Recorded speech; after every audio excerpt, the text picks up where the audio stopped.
Hello everyone. क्या आपने कभी सोचा है कि हम तब ज़्यादा अच्छे से सीखते हैं जब कोई हमसे ज़्यादा अच्छा जानने वाला या हमसे स्मार्टर हमारी हेल्प करता है। Let me tell you a secret hidden in Vygotsky socio cultural theory. So today's our topic is Lev Vygotsky understanding cognitive development through social interaction. Who was Lev Vygotsky? Lev Vygotsky थे कौन? 1896 में पैदा हुए एक Russian psychologist और educator थे। Let me change the colour. हाँ, 1896 में पैदा हुए लेव वाइगोत्स्की एक रशियन साइकोलॉजिस्ट थे और एडुकेटर थे। उन्होंने socio cultural theory of cognitive development की नींव रखी और उनका जो मेन आइडिया था वो था कि कल्चर और सोशल इंटरेक्शन जो है, ये दोनों चीज़ें केवल लर्निंग पर ही प्रभाव नहीं डालती, बल्कि ये एक फंडामेंटल प्रोसेस है। उनके पास होने के बाद 1934 में हो जाने के बाद भी जो उनके आइडियाज़ थे वो ट्रांसफ़र होते रहे और कंटिन्यूसली हमारी अंडरस्टैंडिंग को शेप करते रहे कि कैसे इंडिविजुअल सीखते हैं और अपनी कम्युनिटीज़ में डेवलप होते हैं, मीन्स सोसाइटी में। लेव वाइगोत्स्की का मानना था कि सोशल इंटरेक्शन जो है वो मेन एस्पेक्ट है कोग्निटिव डेवलपमेंट का। उनके अनुसार लर्निंग केवल एक इंडिविजुअल की प्रोसेस नहीं है, बल्कि एक सोशल प्रोसेस है। उनका कहना था कि बच्चे अपनी आसपास की जो इंटेलेक्चुअल लाइफ होती है उसी से सीखते हैं।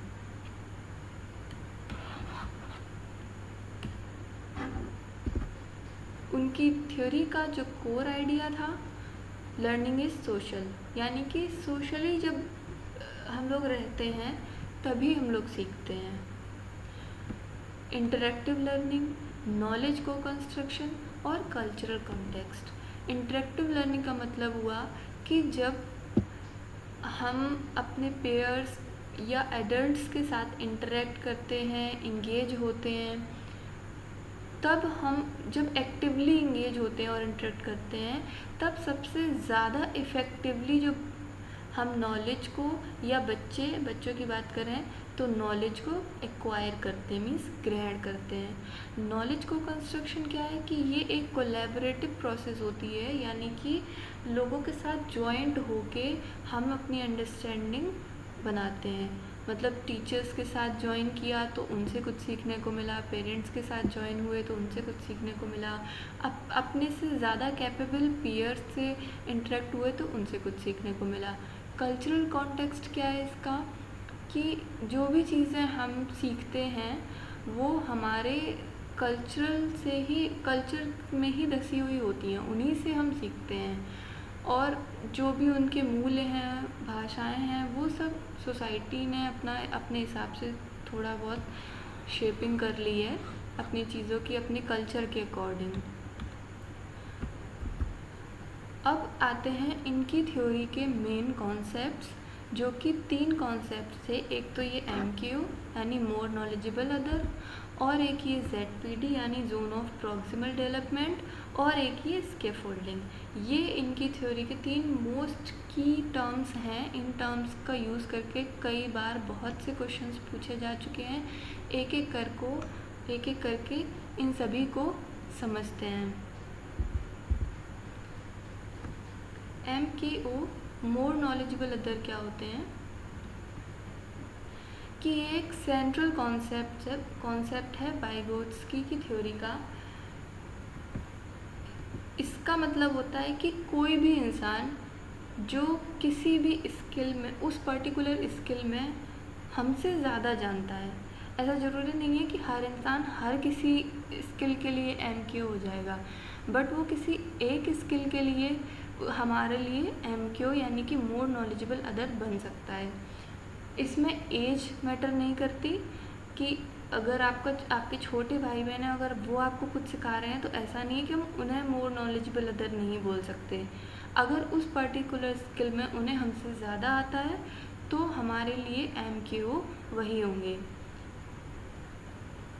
और ये मतलब टीचर, पेरेंट, ओल्डर सिबलिंग कोई भी हो सकते हैं, ओल्डर या यंगर कोई भी हो। और यहाँ तक कि हमारे जो साथ रहते हैं, हमारे फ्रेंड्स जो होते हैं, अगर उस पर्टिकुलर फील्ड में उन्हें हमसे ज़्यादा एक्सपर्टीज़ है, वो हमसे ज़्यादा अगर जानते हैं तो हमारे लिए MKO वो भी हो जाएंगे। मीन्स मतलब लास्ट में हम इसको एक पॉइंट में कैसे समझ सकते हैं कि कोई भी इंसान जो हमसे ज़्यादा जानता है उस पर्टिकुलर स्किल में, हमसे ज़्यादा मतलब हायर स्किल लेवल है उसका, तो वो हमारा MKO हो जाएगा। This guidance allows the child to achieve tasks that would be impossible for them to complete independently. ये लोग क्या करते हैं, ये बच्चे की करंट डेवलपमेंटल कैपेबिलिटीज़ जो होती हैं उनको पुश करके उनसे और ज़्यादा कहीं करवा लेते हैं। मतलब कि अगर जैसे मान लीजिए आपको वाइगोत्स्की की थ्योरी में थोड़ा आता था, फिर मैंने आपको पूरा एक्सप्लेन किया, तो अब आपकी जो थ्योरी थी उसमें आपने अपना पूरा फुलफ़िल कर लिया। तो ये क्या है कि अभी आपकी करंट कैपेबिलिटीज़ में आपको ये वर्ड्स आपने सुने थे कि हाँ MKO होता है, इसकी फोल्डिंग होती है, और लेव वाइगोत्स्की एक साइकोलॉजिस्ट थे, ये सारी चीज़ें आपको थोड़ी थोड़ी पता थी, यानी कि आपकी ये करंट कैपेबिलिटी थी। अब इसको मैंने और एक्सप्लेन किया तो मैं कौन हो गई, मैं MKO हो गई। अब जिस जगह आप पहुंचेंगे, यानी अपनी करंट कैपेबिलिटीज़ को इन्हेंस करेंगे मेरी हेल्प से, तो अब आप जिस जगह पहुंचेंगे उसे हम क्या बोलेंगे, ZPD, यानी कि जोन ऑफ प्रॉक्सिमल डेवलपमेंट।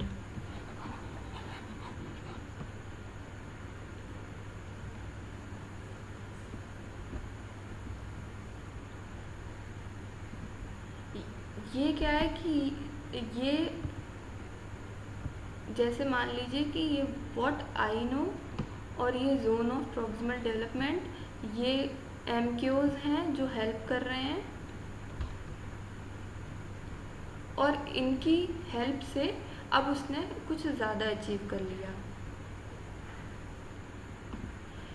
ये क्या होती है, ये एक गैप होता है कि जो एक चाइल्ड इंडिपेंडेंटली अचीव कर सकता था और अब MKO की हेल्प से उसने और ज़्यादा अचीव किया, तो उस हाई अचीवमेंट में और उसकी करंट अचीवमेंट में जो गैप है वो गैप होता है ZPD। और वो जो हेल्प होती है उसे कहते हैं scaffolding.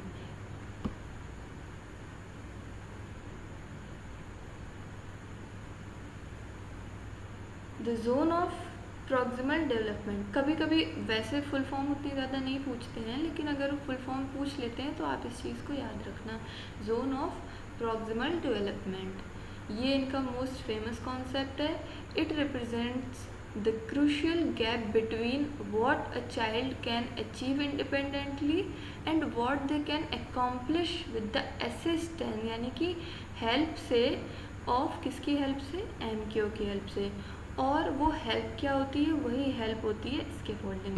Learning is most effective and task carefully design to fall within this, not too easy, not too hard. Within the ZPD a dynamic process called scaffolding takes place. Scaffolding involves the provision of temporary adjustment support by MKO to help the child master new skill or concepts.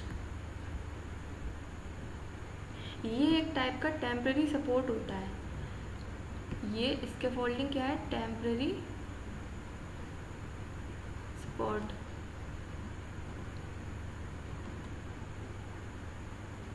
ये देता कौन है, MKO। More knowledgeable person जो होता है वो देता है और टेम्पररी देता है। ऐसा नहीं है अब जब आपने अपनी हाई अचीवमेंट ले लिए हैं तो अब वो हेल्प को बंद कर देगा, ऐसा नहीं है कि अब आपको वो चीज़ अब आ गई तब भी वो ज़बरदस्ती हेल्प कर रहा है, तो नहीं। ये नहीं होता है। तो ये टेम्प्रेरी सपोर्ट होता है जो कौन देता है, MQ, और किसी भी काम पर्टिकुलर टास्क के लिए देता है और उतनी ही देर के लिए, उतनी ही टाइम पीरियड के लिए देता है, उतनी ही ड्यूरेशन के लिए। और जब लर्नर इंडिपेंडेंट हो जाता है, यानी कि अब वो बिना हेल्प के कर सकता है, सीख सकता है या सीख चुका है, तो फिर वो सपोर्ट यानी कि स्कैफोल्डिंग हटा दी जाती है धीरे धीरे।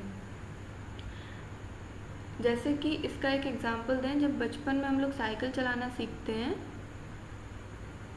तो उस समय साइकिल के पीछे वाले टायर में 2 छोटे छोटे टायर सपोर्ट के लिए लगा दिए जाते हैं। फिर जब हम सीख जाते हैं उनको चलाना तो वो टायर हटा दिए जाते हैं। सेम तरीके से हमें एक स्कैफोल्डिंग दी जाती है, यानी टेम्प्रेरी सपोर्ट MQ देते हैं और एक लिमिटेड टाइम ड्यूरेशन के लिए और एक पर्टिकुलर टास्क के लिए देते हैं, ताकि हम अपनी करंट कैपेबिलिटीज़ जो हैं उनसे ज़्यादा कर पाएँ, अपने ZPD को अचीव कर पाएँ। आई होप कि आपको अब अच्छे से समझ में आ गया होगा। ये 3 की टर्म्स हैं इनकी थ्योरी के, इन्हें समझना बहुत ज़रूरी था।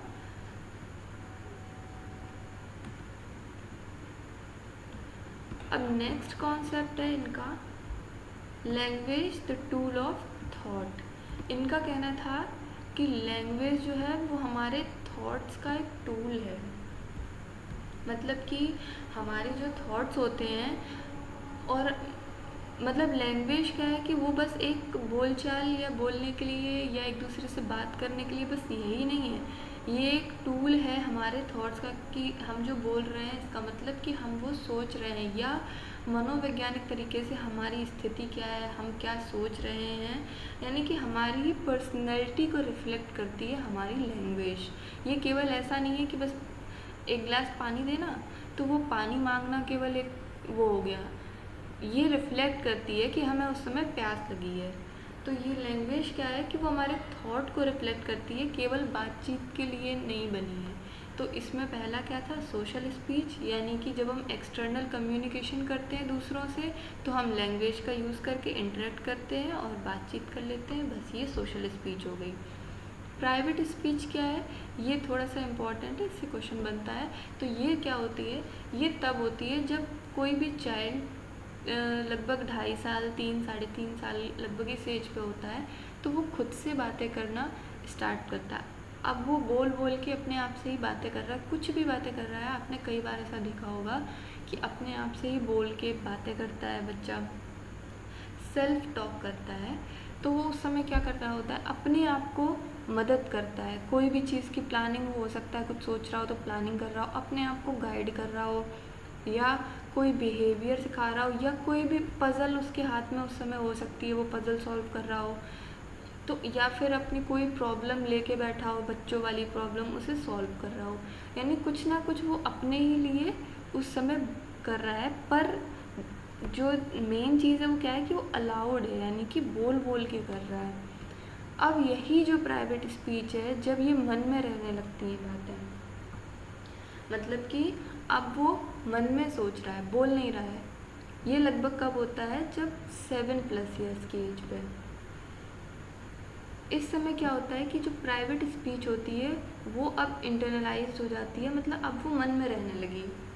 तो ये transforming to silent inner thoughts, अब ये किस में बदल गई, जो बोलने वाली बातचीत चल रही थी बच्चे की, अब वो जब 7+ ईयर्स हो गया है तो अब वो सारी बातें मन में रखने लगा है। तो यानी कि इस समय पे उसकी हाई ऑर्डर थिंकिंग की नींव रखी जाने लगी, मतलब कि अब वो एब्स्ट्रैक्ट थिंकिंग कर सकता है और भी हाई ऑर्डर थिंकिंग कर सकता है, सारी बातें दिमाग में रख के अब अपना काम कर सकता है। वाइगोत्स्की का मानना था कि लैंग्वेज केवल एक मीन्स ऑफ कम्युनिकेशन नहीं है, ये साइकोलॉजिकल टूल है जो हमारी थिंकिंग को और हमारी लर्निंग को बनाता है, और ये एक ब्रिज है जो चाइल्ड के एक्सपीरियंसेस को उसके कोग्निटिव डेवलपमेंट से जोड़ता है।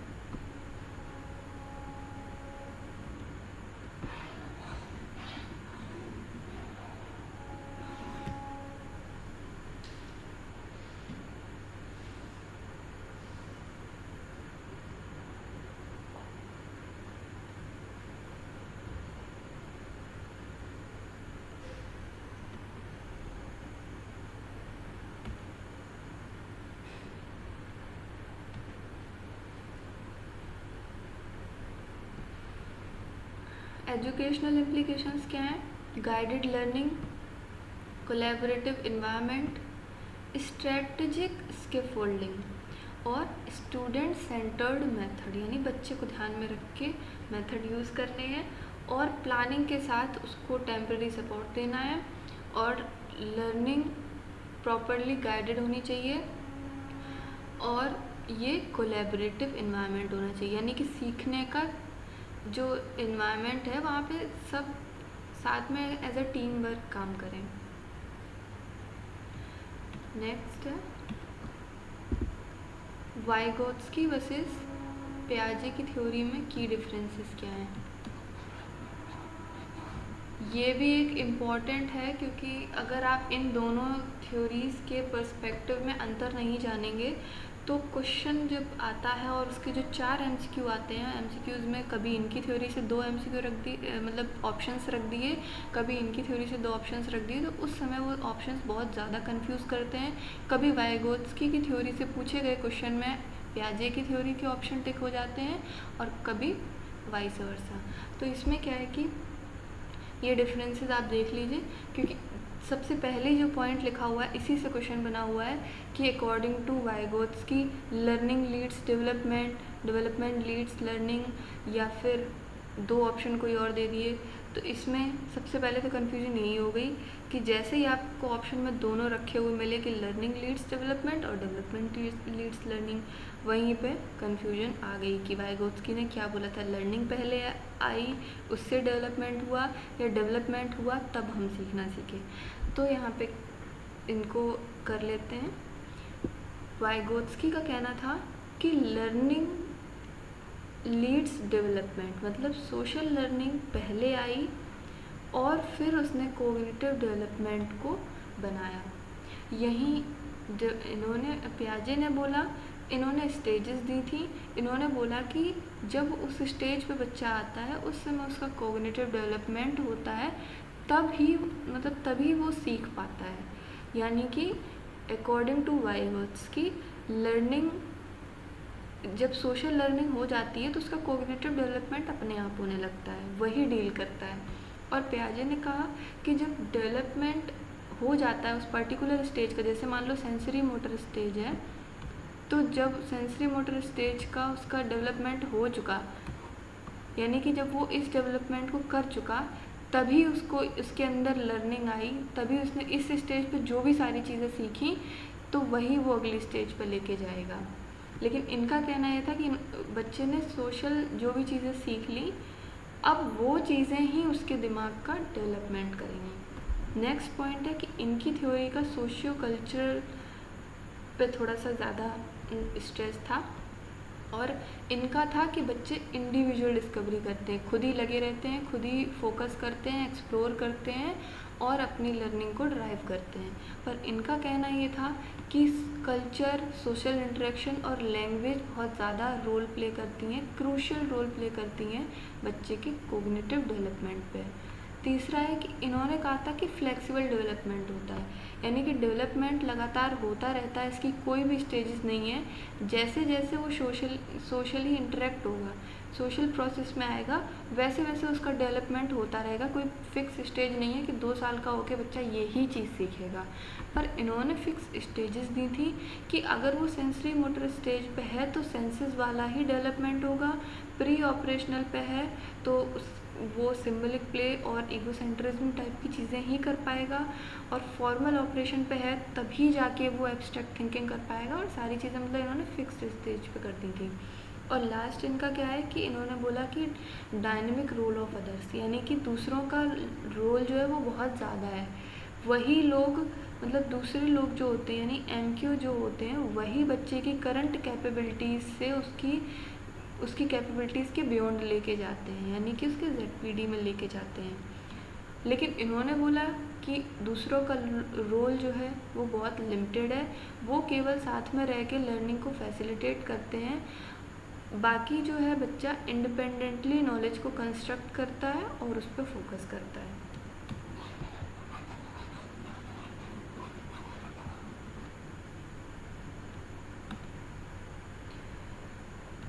समरी, इन्होंने सोशल कॉन्टेक्स्ट में अपनी थ्योरी दी है, कोलैबोरेटिव लर्निंग पे फोकस किया है, लैंग्वेज को एक टूल बताया है सीखने का, और इनकी जो मॉडर्न पेडागोजी है उसमें इसका रोल हो रहा है। मतलब इसके फोल्डिंग और एमक्यू और जो मतलब इसके फोल्डिंग मतलब टेम्परेरी सपोर्ट, ये सारी चीज़ों का बहुत ज़्यादा रोल हो रहा है आजकल। और 3 मेन कॉन्सेप्ट थे इनके, एक तो एमक्यू का कॉन्सेप्ट, एक जेडपीडी का कॉन्सेप्ट और स्कैफोल्डिंग का। ये 3 की टर्म्स थे। और हाँ, एक चीज़ थोड़ी सी छूट गई कि इन्होंने जो प्राइवेट स्पीच कहा है पियाजे की थ्योरी में, उसी चीज़ को ईगोसेंट्रिज्म कहा गया है। ईगोसेंट्रिज्म प्री ऑपरेशनल स्टेज पे आता है, जो कि 2 से 7 ईयर्स की होती है, और इन्होंने बोला है कि प्राइवेट स्पीच लगभग 3 ईयर्स पे आती है। तो मतलब कि ये इस बीच में जो बच्चा प्राइवेट स्पीच कर रहा है अकॉर्डिंग टू वाइगोत्स्की, तो अकॉर्डिंग टू पियाजे इसी स्टेज पे बच्चा वो क्या कर रहा है, ईगोसेंट्रिज्म कर रहा है।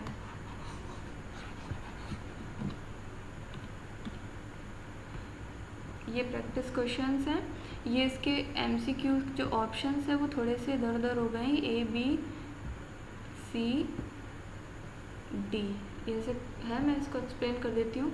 What does the ZPD describe? ZPD क्या डिस्क्राइब करता है? Option A, what a child can learn independently, the difference between what a child can do alone and with the help। और थर्ड ऑप्शन है a child's current cognitive stage, और option D है fixed sequence of development milestone.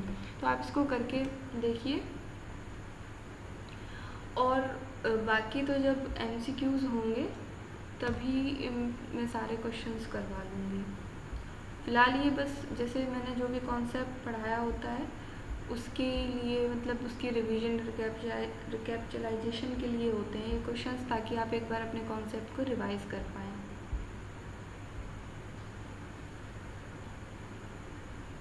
So let me know the answer of these questions in the comment section, and thanks a lot for being here.